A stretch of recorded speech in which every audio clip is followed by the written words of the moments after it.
Hello my dear student, how are you? Fine. Welcome to our beautiful channel Civis Physics Tutorial, the place where you learn the jackass things in the physics.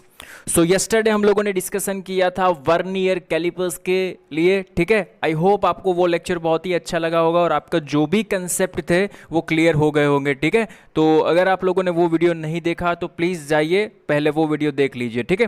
क्योंकि JEE और NEET की अगर हम बात करते हैं और practical में से अगर क्वेश्चन निकलने वाले हैं तो क्वेश्चन या तो वो स्क्रू गेज में से निकलेगा या तो वर्नियर कैलिपर्स में से निकलेगा, ठीक है। तो दोनों के फंडामेंटल कंसेप्ट हमारे माइंड में क्लियर होने चाहिए। Is it clear? बोलो कोई प्रॉब्लम? क्या होता था वर्नियर कैलिपर्स में? लीस्ट काउंट का formula, least count is equal to x into 1 minus m upon n. Sir ये एम क्या होता है, एन क्या होता है, उसके लिए आपको पहले वो लेक्चर देखना होगा।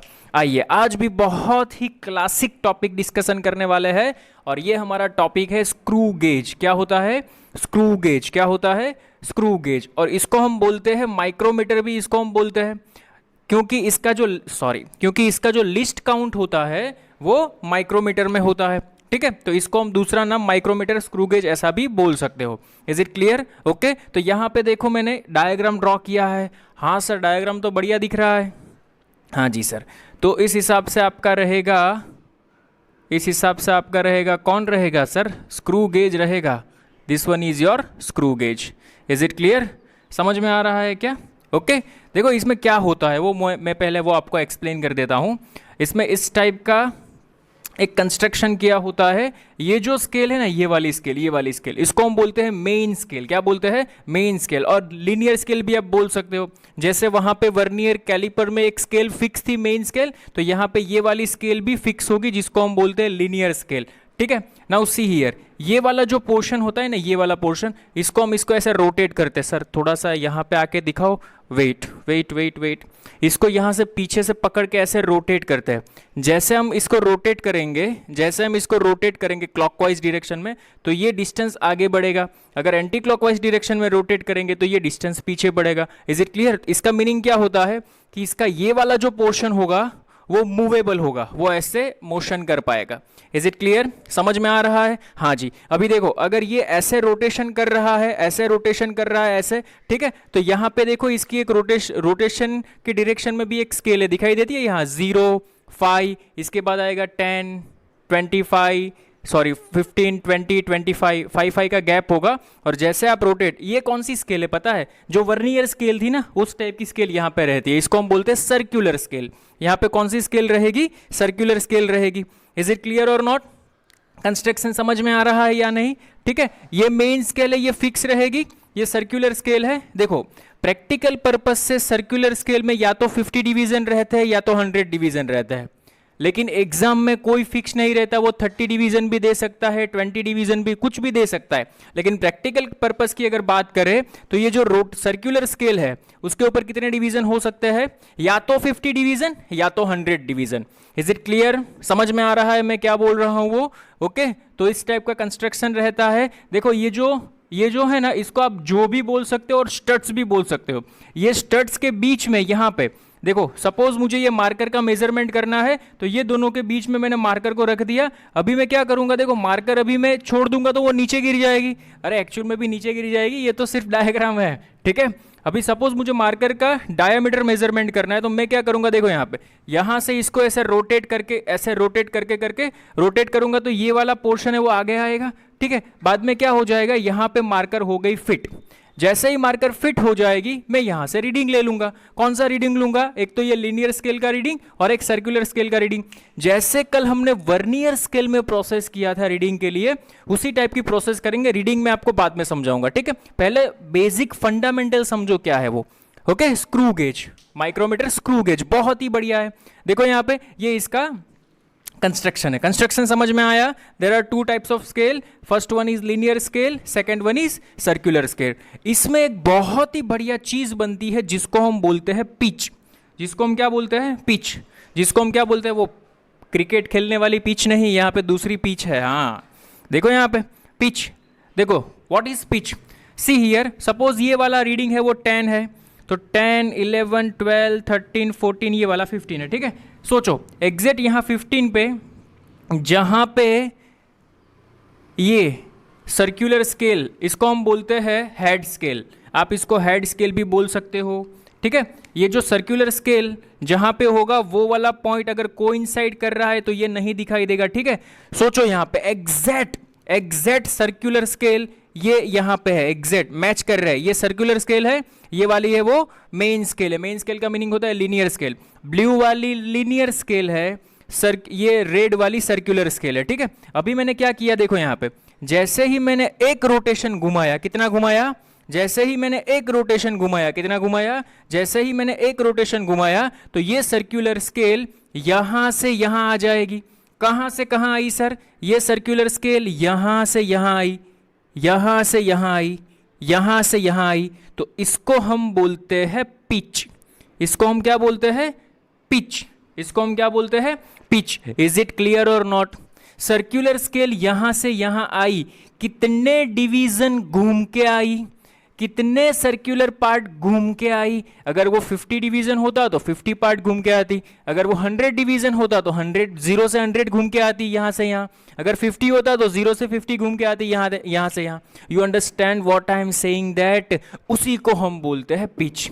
उसको हम क्या बोलते हैं, पिच। व्हाट इज पिच, देखो यहां पे linear distance covered by the cap, इसको आप कैप भी बोल सकते हो, इसको आप दूसरा नाम क्या बोल सकते हो, बहुत सारे नाम है, कैप है, टिम्बर है, देन हेड स्केल है, ठीक है, बहुत सारा नाम है इसका। इसका जो है सब सोचो ये हेड स्केल है, देखो यहाँ पे linear distance covered by the cap, ये जो कैप है देखो यहाँ से यहाँ, अरे आप घुमाओगे तो ये इस डायरेक्शन में आगे जाएगी ना, तो linear distance covered by the cap in one rotation. एक रोटेशन कब होगा, जब ये अपनी जर्नी 0 से स्टार्ट करेगा। सपोज 100 डिवीजन है तो 0 to 100 एक rotation, 100 to 200 another rotation, 201 to 300 third rotation, 301 to 400 fourth rotation. You understand what I am saying.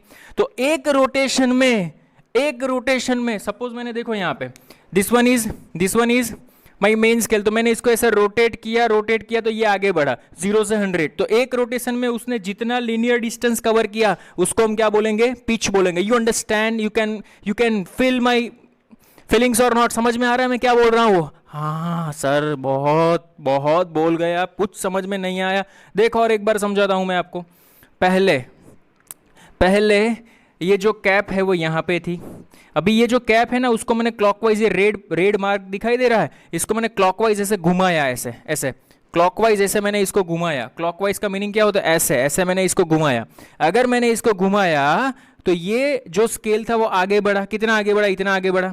तो 100 डिवीजन में वो जितना आगे बढ़ता है ना, सपोज 100 डिवीजन है, मींस वन रोटेशन में वो जितना आगे बढ़ता है ना उसको हम क्या बोलते हैं, पिच बोलते हैं। तो देखो यहाँ पे जरूरी नहीं कि ये पिच फिक्स्ड हो। क्वेश्चन में आपको तकलीफ देने के लिए वो क्या कर देंगे पता है, देखो आपका इस टाइप का स्टेटमेंट यूज करेंगे, इफ स्क्रू एडवांसेस का मीनिंग भी यही होता है कि वो आगे बढ़ता है, ठीक है। If screw advances by 5 mm for 10 rotation, ठीक है, 5 mm आगे बढ़ा कितने रोटेशन में, 10 रोटेशन में। लेकिन पिच किसको बोलेंगे, 1 रोटेशन में वो कितना बढ़ा उसको हम पिच बोलेंगे, ठीक है। तो देखो यहाँ पे 10 रोटेशन में 5 mm, अरे 10 रोटेशन में वो कितना आगे बढ़ा 5 mm, देन 1 रोटेशन में वो कितना आगे बढ़ेगा, this one is our pitch. So 5/10 what is the answer, our pitch is 0.5 mm। You understand what I am saying that, pitch किसको बोलते हैं वो समझ में आ रहा है कि नहीं आपको, इज इट क्लियर। ओके, ये वाला पॉइंट ध्यान में रखना, क्योंकि क्वेश्चन जब भी पूछेंगे तो डायरेक्ट आपको पिच नहीं दी होगी, आपको पिच फाइंड करने को बोलेंगे, ठीक है। तो बाय यूजिंग दिस वे आप पिच फाइंड कर सकते हो। इज इट क्लियर और नॉट, हाँ जी सर, ओके सर, थोड़ा समझ में आ रहा है, यू अंडरस्टैंड। ओके, बहुत ही बढ़िया सा टॉपिक है, बहुत ही इंटरेस्टिंग टॉपिक है। और जेईई नीट के पर्पज से बात करें तो यहाँ से एमसीक्यूज निकले तो उसमें मैं कोई भी शॉक होने वाली बात नहीं है इसमें, ठीक है, निकल सकता है। ओके, देखो वहां पे हम लोगों ने देखा था सर, कहाँ पे, वर्नियर कैलिपर में लिस्ट काउंट, तो सेम थिंग यहाँ पे भी आएगा लिस्ट काउंट, लेकिन फॉर्मूला बदल जाएगा। वहां पे least count is equal to क्या था, 1 MSD माइनस 1 VSD, याद है क्या, और फॉर्मूला बनता था least count is equal to x into 1 minus m/n। तो यहाँ पे ये लिस्ट काउंट है, least count is equal to pitch upon number of division on circular scale. Pitch देखो यहाँ पे पिच कितना मिला हमें, पिच 0.5 mm मिला। नंबर ऑफ सर्कुलर डिवीजन मैंने यहाँ पे 100 लिए है, तो मैंने लिख दिया डिवाइडेड बाय 100, तो what is the least count? तो यहाँ पे देखो आपको लिस्ट काउंट मिल गया, least count is equal to 0.005 mm। लेकिन एक चीज ध्यान में रखना, अगर क्वेश्चन पूछेंगे तो क्वेश्चन में जरूरी नहीं कि ये नंबर ऑफ डिवीजन है ऑन सर्कुलर स्केल वो 100 ही हो, 20 भी हो सकते हैं, 30 भी हो सकते हैं, 50 भी हो सकते हैं, 200 भी हो सकते हैं, ठीक है? क्योंकि इंस्ट्रूमेंट तो एक बार बनता है ना, बार बार थोड़ी ना अलग अलग इंस्ट्रूमेंट बनाने जाएंगे, 50 डिवीजन वाला, 100 डिवीजन वाला, 200 डिवीजन वाला। इज इट क्लियर और not? You understand what I am saying? Question बनाने के लिए आपके माइंड के ऊपर जोर डालने के लिए वो यहाँ पे कुछ चेंज नहीं करेंगे, बस ये चेंज कर डालेंगे, find what number of division change कर देसी, तो देखो सीधा लिस्ट काउंट चेंज हो जाएगा। तो बच्चे क्या करते हैं, लिस्ट काउंट रट्टा मार के जाते हैं।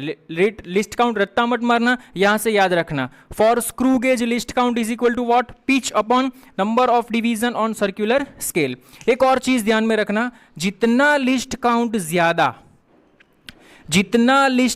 ज्यादा उतनी एक्यूरेसी ज्यादा, उतना आप मेजरमेंट एक्यूरेटली कर पाओगे। You understand what I am saying? जितना लिस्ट काउंट ज्यादा उतनी एक्यूरेसी ज्यादा। क्या क्या क्या क्या क्या? जितना लिस्ट काउंट ज्यादा उतनी एक्यूरेसी ज्यादा। इज इट क्लियर और नॉट? समझ में आ रहा है? सोचो, अगर मैं यहां पे 100 की जगह पे 50 ले लेता, अगर मैं यहां पे 100 की जगह पे 50 ले लेता, देखो आपका लिस्ट काउंट का वैल्यू कम हो जाता। इसका मीनिंग क्या होता कि वहां पे इस रीडिंग से उस रीडिंग में जो प्रिसाइजनेस आनी चाहिए वो कम होगी। क्यों? क्योंकि वहां पे लिस्ट काउंट की वैल्यू कम हो गई। इज इट क्लियर और नॉट?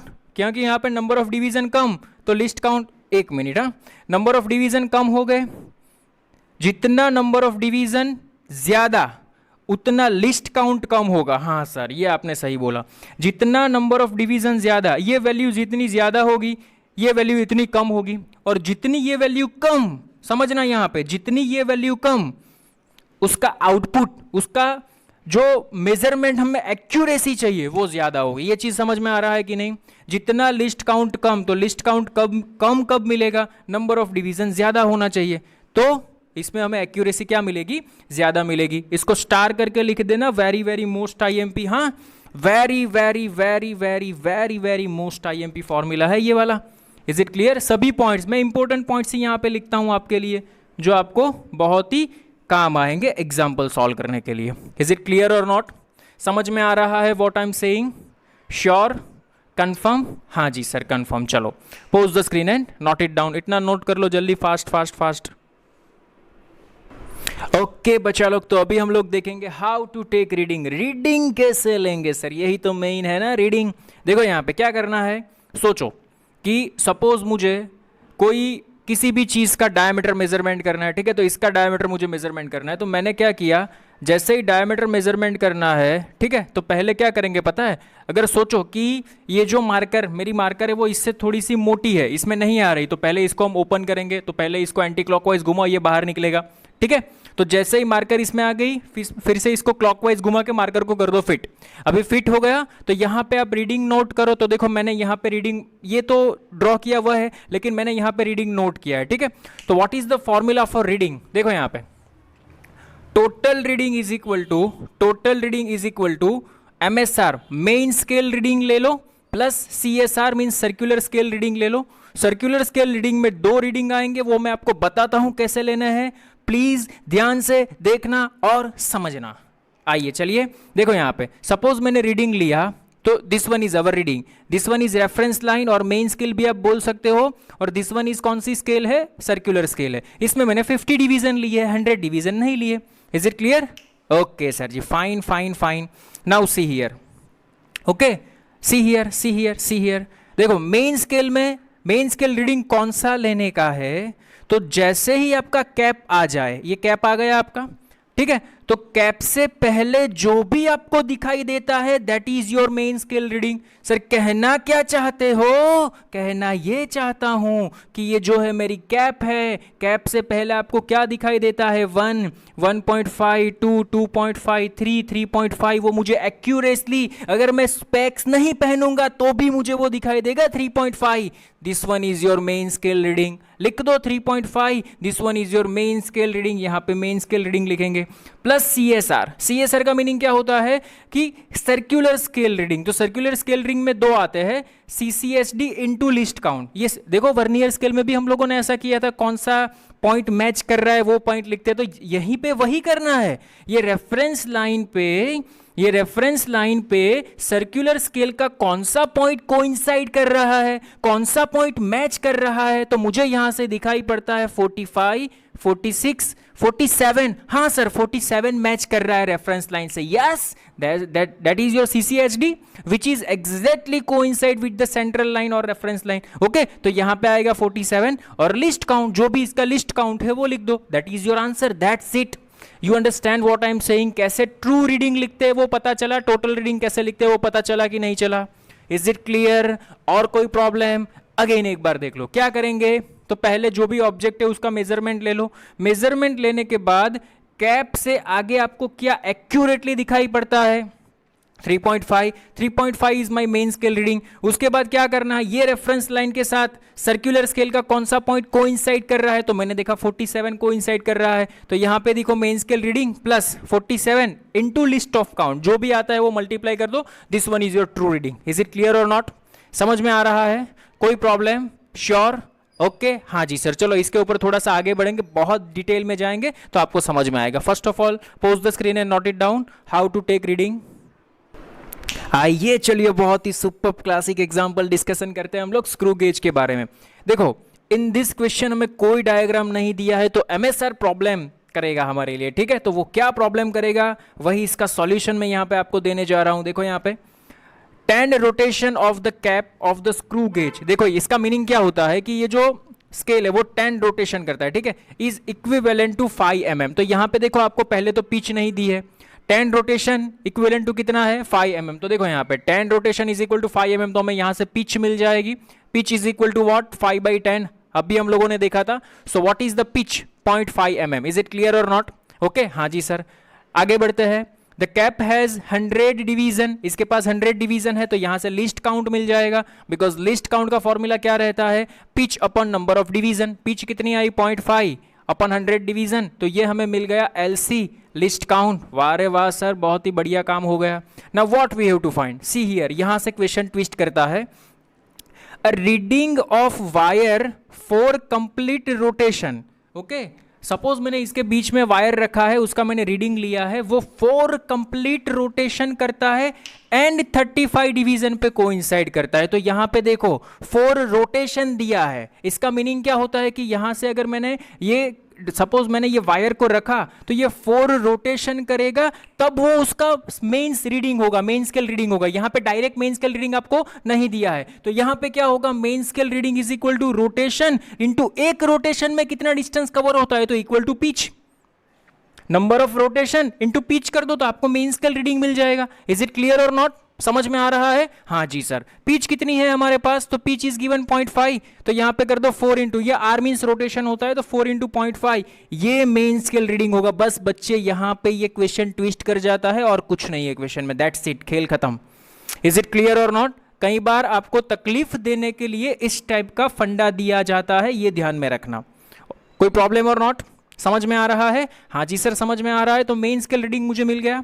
हाँ जी सर, अभी मुझे क्या डायमीटर मेजर करना है, तो diameter is equal to MSR plus CSR। Okay, तो MSR is equal to 2 mm, that is we have to find into कहां पे कोइंसाइड करता है, तो 35 डिवीजन पे, यहाँ पे 35 into list count. List count कितना है 0.05, बस खेल खत्म, रख दो यहाँ पे। So diameter is equal to 2 mm plus 0.175, 2.175 mm is your answer. That's it, खेल खलास। अरे समझ में आया कि नहीं? ओके, देखो क्वेश्चन दिखने में लेंदी होता है, जितनी क्वेश्चन की साइज होती है उतनी आंसर की साइज कई बार होती भी नहीं है, लेकिन अगर आप कॉन्सेप्ट को समझ के डालोगे तो इजीली आप सॉल्व कर पाओगे। इज इट क्लियर और नॉट? श्योर? श्योर? अगर वीडियो लेक्चर अच्छा लगे तो please like share and comment. Thank you so much. Okay sir, कोई भी इंस्ट्रूमेंट बनता है तो सीधी बात है एरर की बात ना करे और वो चैप्टर खत्म करे, टॉपिक खत्म करे, वो कैसे बन सकता है?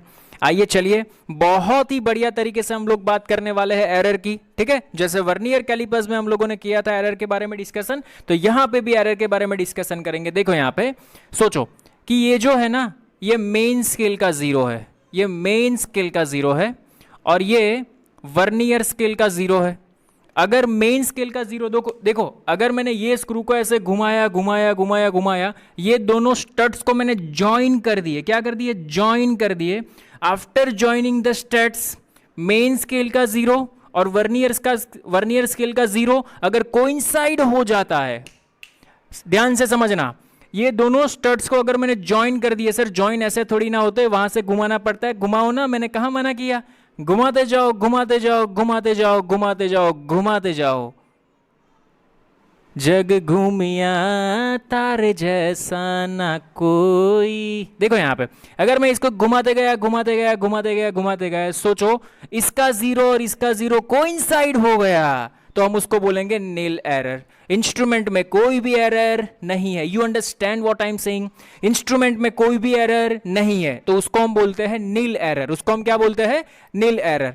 क्या बोलते हैं, नील एरर। क्या बोलते हैं, नील एरर और जीरो एरर, ठीक है। बट सोचो यहां पे मैंने क्या किया, अगर देखो ये इंस्ट्रूमेंट को मैं घुमाते गया घुमाते गया घुमाते गया घुमाते गया, ये जो जीरो है वो मेन स्केल का जीरो है ये वाला, लेकिन घुमाते गया घुमाते गया घुमाते गया, इसका और इसका जीरो कोइंसाइड नहीं हुआ, तो इसमें देयर आर टू पॉसिबिलिटीज, या तो जीरो ऊपर हो सकता है या तो जीरो नीचे हो सकता है, या तो जीरो ऊपर हो सकता है या तो जीरो नीचे हो सकता है। ओके तो देखो यहां पे ये मेरी main scale zero, main scale, ये कौन सी स्केल है, मेन स्केल, ठीक है। और ये वर्नियर स्केल पे देयर आर टू, सॉरी कौन सी स्केल, सर्कुलर स्केल में देयर आर टू पॉसिबिलिटीज, या तो जीरो ऊपर गया या तो जीरो नीचे आया। अगर जीरो नीचे आया तो इसको हम बोलेंगे पॉजिटिव एरर, अगर जीरो ऊपर गया तो उसको हम बोलेंगे नेगेटिव एरर। सर ऐसा क्यों, अरे सीधी बात है मेरा बच्चा लोग, अगर जीरो कोइंसाइड करता तो मेजरमेंट यहां से स्टार्ट होता, मीन जीरो से स्टार्ट होता, जीरो से स्टार्ट होता।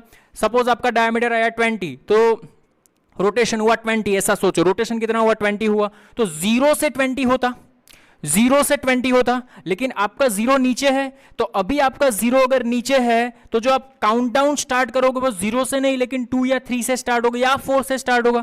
अगर सेम 20 काउंटडाउन करना है तो 4 से 24, देखो जीरो से 20 की वजह से 4 से 24 आप आगे जा रहे हो, इसका मीनिंग एरर पॉजिटिव आ रही है। इज इट क्लियर, तो ये ध्यान में रखना, अगर रेफरेंस लाइन से जीरो नीचे तो पॉजिटिव एरर, अगर रेफरेंस लाइन से जीरो ऊपर तो नेगेटिव एरर। और हमें पता है अगर पॉजिटिव एरर आती है तो मेन स्केल के रीडिंग में से पॉजिटिव एरर को सब्सट्रैक्ट करो, अगर नेगेटिव एरर आती है तो मेन स्केल के रीडिंग में पॉजिटिव एरर ऐड करो। नोट करके लिख लो, नोट करके लिख लो, नोट करके लिख लो। अगर पॉजिटिव एरर आती है तो मेन स्केल के रीडिंग में ये एरर को सब्सट्रैक्ट करो, अगर नेगेटिव एरर आती है तो मेन स्केल के रीडिंग में ये एरर ऐड करो। इज इट क्लियर और नॉट, समझ में आ रहा है what I am saying. Okay so error कैसे फाइंड करें, तो देखो यहां पे मैंने फॉर्मूला लिखा है, अगर पॉजिटिव एरर फाइंड करना है तो positive error is equal to कौन सा पॉइंट कोइंसाइड कर रहा है, देखो मैंने यहां पे पॉजिटिव एरर बताया है, ये रेड वाला है वो जीरो मेन स्केल का है और ये वाला जीरो है वो कैप मींस सर्कुलर स्केल का है, ठीक है। तो यहां पे देखो मेन स्केल का जीरो यहां पे आ गया लेकिन सर्कुलर स्केल का जीरो नीचे रह गया, ये कोइंसाइड नहीं कर रहा, तो कितने पॉइंट के बाद वो कोइंसाइड करेगा, तो 0 1 2 3 और 4 रोटेशन मींस के 4 डेज के बाद वो कोइंसाइड करेगा, तो मैंने यहां पे लिख दिया 4 इनटू लिस्ट डिस्टेंस का, लिस्ट काउंटडाउन का क्या फॉर्मूला है, is equal to pitch upon 100, बस that's it, this one is your zero, positive zero error. You understand what I am saying that अगर आपको नेगेटिव जीरो एरर चाहता तो उसमें भी वही काउंट डाउन होता, लेकिन ये जीरो कहां से होता, रेफरेंस लाइन से ऊपर रहता।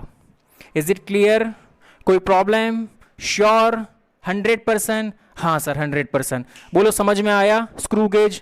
इज इट क्लियर, इसके ऊपर कोई भी एग्जांपल हो आप इजीली सॉल्व कर सकते हो, लेकिन क्वेश्चन क्या कहना चाहता है वो हमारे समझ में आना चाहिए। बोलो क्लियर, 100% क्लियर, कोई प्रॉब्लम। ओके तो ये लेक्चर देखने के बाद आप एमसीक्यूज ट्राई करना, आई होप आप अच्छे से सॉल्व कर पाओगे, क्वेश्चन को समझना, फील करना, बाद में फॉर्मूला अप्लाई करना। ओके सो दोनों जो भी अच्छे अच्छे टॉपिक थे वर्नियर कैलिपर्स और माइक्रोमीटर स्क्रू गेज, ये दोनों हम लोगों ने डिस्कस कर लिए, इसके ऊपर से एमसीक्यूज आने के चांसेस भी रहते हैं, तो इसकी प्रैक्टिस भी करना। आई होप आपको अच्छे से समझ में आया होगा। प्लीज अगर आपको ये वीडियो लेक्चर अच्छा लगा हो तो लाइक करो, शेयर करो, सब्सक्राइब करो। Thank you so much.